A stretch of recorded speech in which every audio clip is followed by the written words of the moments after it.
Righto,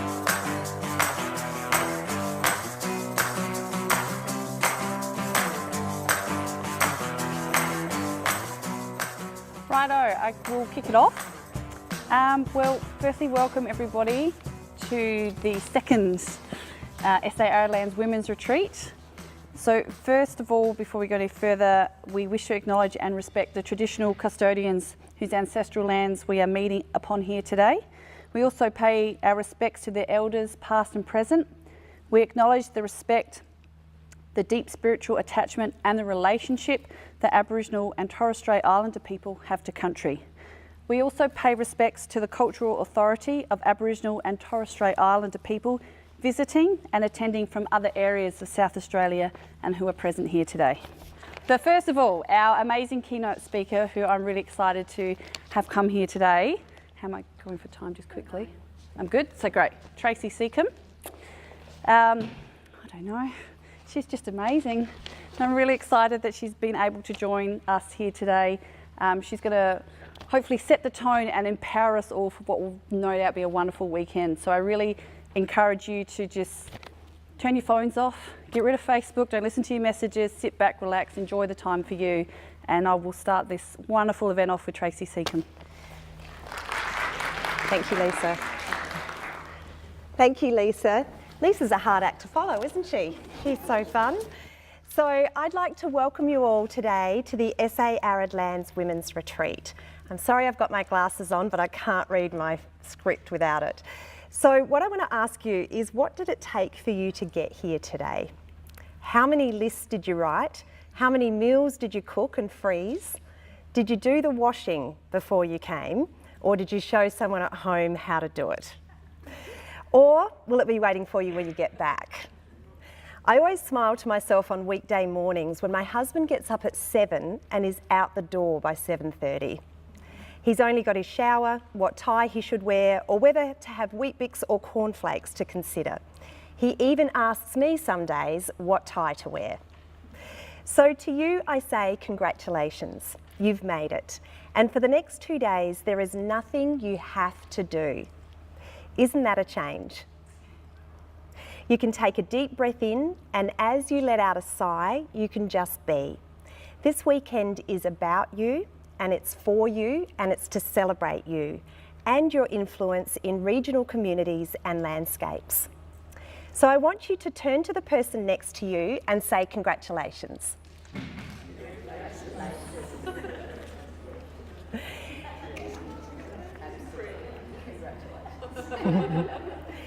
This weekend is full of knowledgeable and diverse experts who will teach you about climate forecasting, business diversification, health and fitness, and arts and crafts, all in one place for you to access. The theme of this retreat is all about delivering natural resource management differently and building a resilient arid lands region. Unlike most days of your life, these 2 days are not about anyone else but you. If you're not already, I'd like you all to smile. You are already. Welcome the feeling of joy that you deserve so much to filter through your whole body. Take this feeling into the weekend and let all the worries and responsibilities of your life stay at home for now. Take a break from them in your mind. Put them on hold for now. They will be there when you get back, not going to lie. And hopefully you'll see them through new eyes and with a fresh perspective after replenishing your body, mind and soul over the next couple of days. Revel in the play and relaxation available to you this weekend by choosing to let go and immerse yourself in it. Sometimes when you're used to being busy, it can be difficult to relax because your mind wants to keep reminding you of all the things that you could be doing right now. So how often have you had the experience of struggling to remember a person's name only to have that name effortlessly revealed to you when you were engaged in something entirely different? The same thing happens when we wrestle with our minds for ideas or solutions. Once we let the challenge go and engage in something that frees our minds, the lightning bolt strikes. This is the value of play. Play opens the pathways for creativity to flow freely. When we're engaged in play, we connect with the heart rather than leading with the mind. As we access the essence of pure potentiality, transformative ideas and solutions come to us spontaneously, and we're boundlessly creative. I invite you this weekend to play. When you go to the gym or start a strengthening program at home, your goal is to increase your muscle strength, which improves your posture, your metabolism, your mood, your brain function, and your overall health and well-being. However, the muscle doesn't grow while you're working it. The growth happens in the recovery time in between. You as a whole person, body, mind, and soul, are the same. Your personal growth, your relationships, your business, your happiness improve in the rest phase. You need regular rest and relaxation.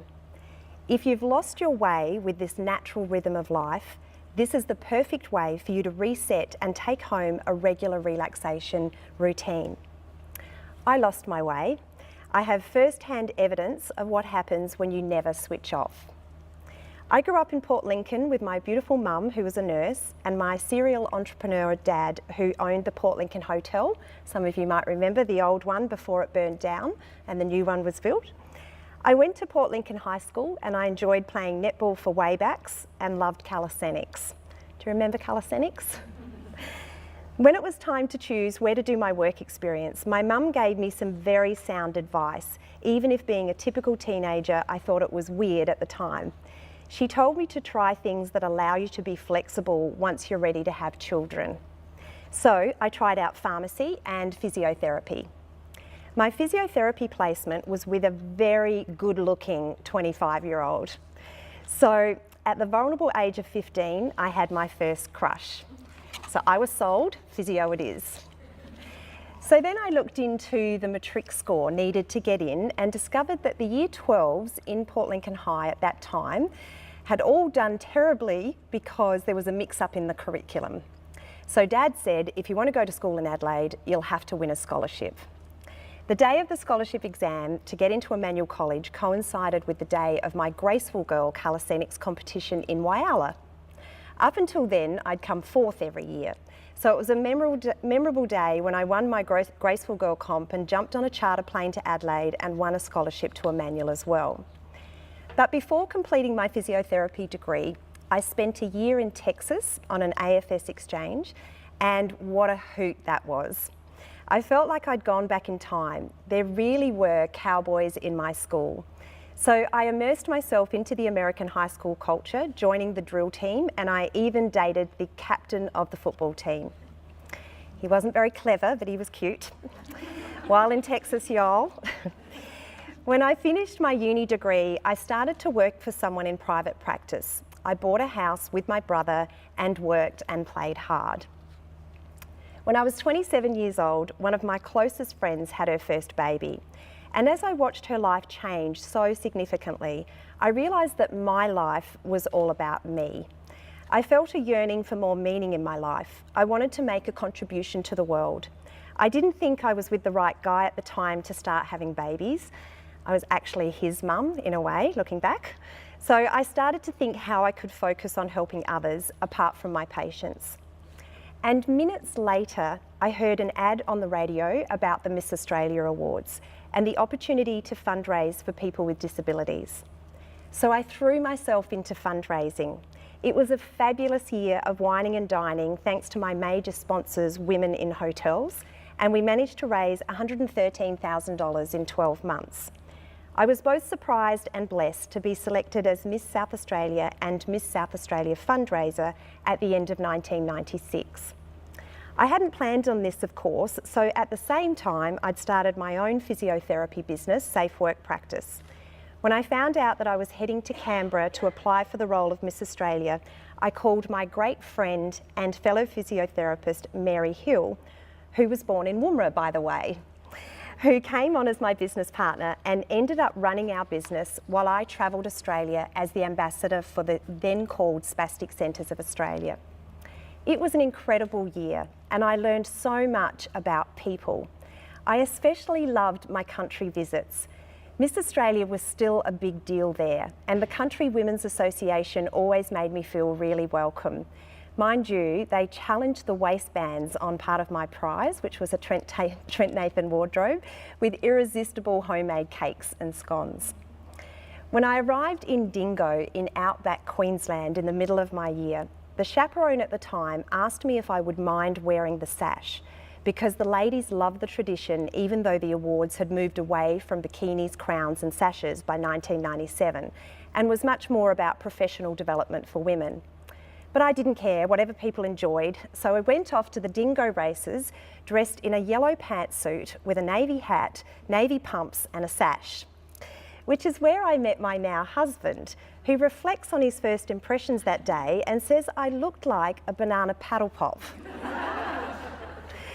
His sense of humour has always been a huge part of the attraction for me, not to mention his Irish accent. He was staying nearby on a station as part of his world trip on a motorbike from his hometown of Dublin, Ireland.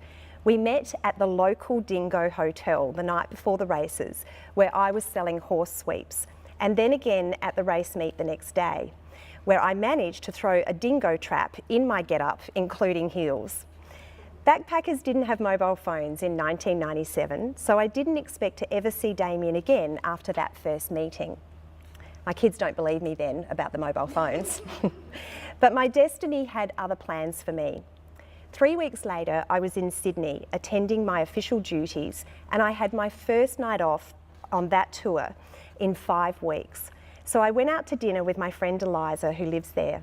I had my first couple of glasses of wine that night because I never drank at the Miss Australia functions. Needless to say, I was a little giggly from the lack of practice. When it was time to leave the restaurant, we flagged a cab and asked the taxi driver to take us back to the Hilton where I was staying. He suggested that we go to Scruffy Murphy's. Eliza and I laughed and thought it was kind of odd for a taxi driver to make a suggestion like that, and politely declined, explaining that I needed to get to bed ready for my early start the next morning. When I was on tour, I used to attend up to 6 functions a day, speaking at all of them, so I needed my sleep. But the taxi driver ignored our protests and took us to Scruffy Murphy's. So when he pulled up out the front, Eliza looked at me and said, "Come on, why not? You deserve a break. Let's go in and have one dance."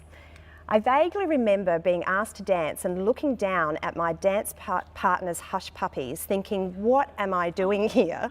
I really need to get back to the hotel. And in the next moment, Damien's friend Colm, who I also met at the Dingo races 3 weeks earlier, came over and asked if I was Tracy. He took Eliza and I over to where Damien was standing, and Damien and I have been together ever since. So, yeah, women love that story. Damien thinks it's a coincidence. So nobody knew at the time, but 5 months later I was pregnant while I was still Miss Australia, but wasn't showing as I handed over the state and country titles. When we discovered we were having a baby, our first reaction was joy, before the reality kicked in that Damien had a 12-month working visa that was about to expire, and I had to tell my parents. Everything fell into place. His boss sponsored him, and by the time Anna was 4 months old, I was pregnant again with Kiara. When I completed my year as Miss Australia, I came straight back to running my business safe work practice and didn't even stop to have our children. I even took my laptop to hospital to have Anna. Of course, once I knew the reality of having a baby, I didn't bother with Kiara. I was very fortunate that my mum looked after the girls while I was at appointments, and I would duck back to her house in between to feed them.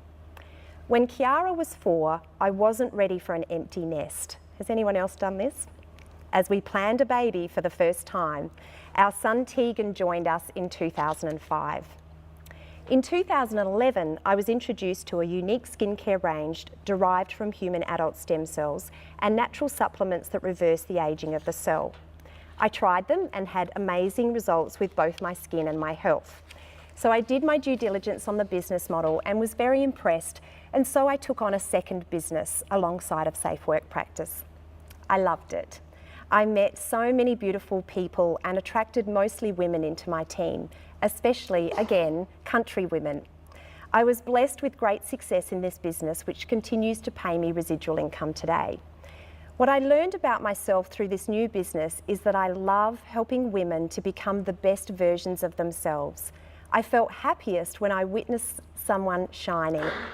So I studied with Bob Proctor for 13 months in 2012 to become a facilitator of Thinking into Results, and began taking people through that course. And I also wrote my own course called Love the Body You're In. In 2015, I had 3 businesses, 3 children, a husband, and managed our investment properties. I worked from the minute I opened my eyes until the minute I went to bed. I had no hobbies, and I squeezed in social events, but I often found myself thinking about work when I was there. That year, my mum went into hospital when her breast cancer, which had been in remission for 10 years, spread into her lungs. She didn't come home and passed on in January 2016. 6 months earlier, when I found out the cancer had spread, I promised myself I would have lunch with Mum every Friday. But I didn't. I had my priorities all wrong. I didn't know how to stop trying to keep everyone else happy and achieving the next thing. After spending every day with Mum in hospital for 4 months, losing her and then doing everything that needs to be done after that, including caring for my dad, the anxious knot in my stomach turned into bloating and pain.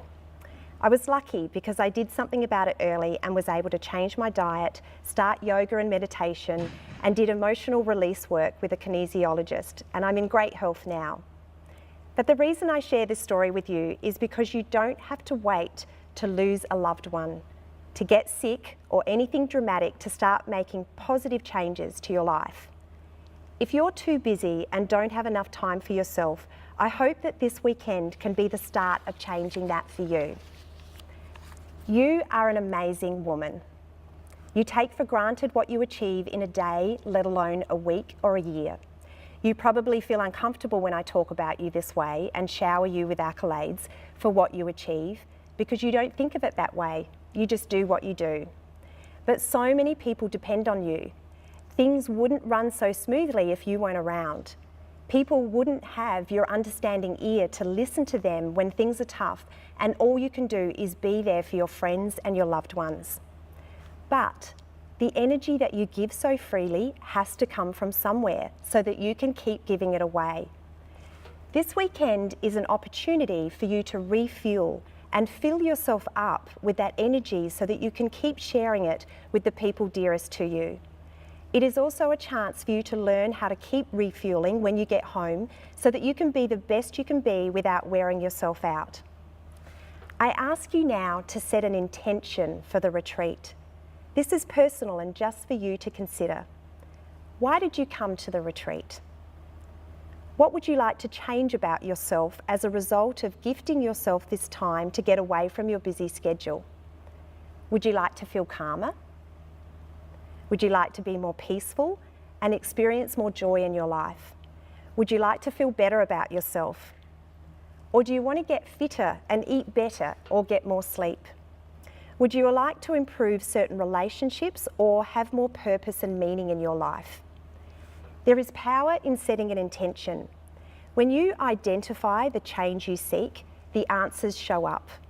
You go to just the right workshop or talk to the very woman attending the retreat who has discovered the secret to creating the change you're looking for. Be aware, be open, and notice the so-called coincidences in the conversations you have or the one that you overhear. All of it is the answers to your intention. On this retreat, you'll be introduced to new ideas. When I was at school, I was taught to memorise information so that I could pass a test. But that doesn't mean I learned it. I forgot the information I committed to memory the minute the test was over because I had no use for it anymore. My intention was to just pass the test. I invite you to learn in a new way. Take notes on the ideas that spark an interest for you and then apply them to your life. Try them on for size.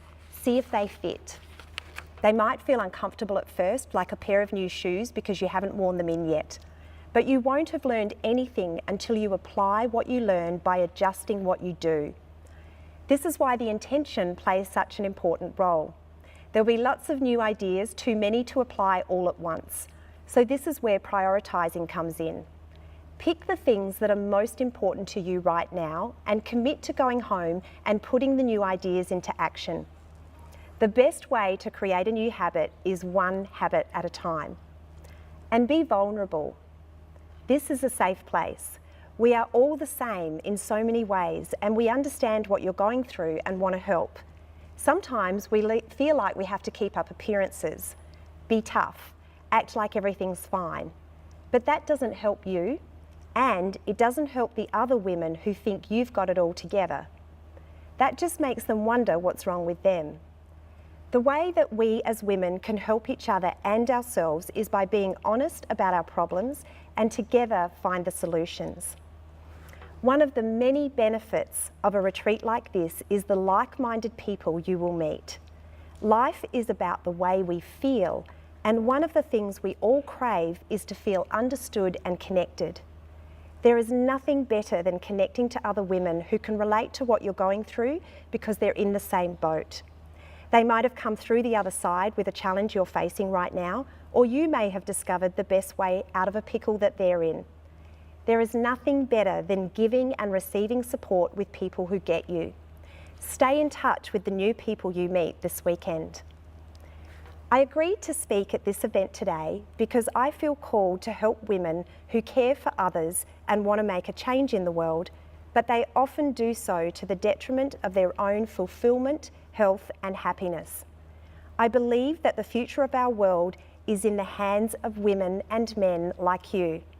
We are here to serve others, but we are of no service to anyone when we're not whole ourselves. I always believed that it was selfish to put myself first, but I've only realised in the past 8 months that what putting myself first really means. In the past, if someone asked for something, I said yes, immediately, without thought. A friend needed a chat, a customer with a late delivery, a team member needing a pep talk to keep them motivated. I would respond to them as soon as I got their call or message, which meant putting on hold whatever I had planned in that moment. Instead of following my own path, I was constantly being pulled off track and down everybody else's laneway. This left me splintered and fractured and all over the place, commonly referred to as stressed and anxious. Calmness comes from knowing where you're going, choosing your path and sticking to it.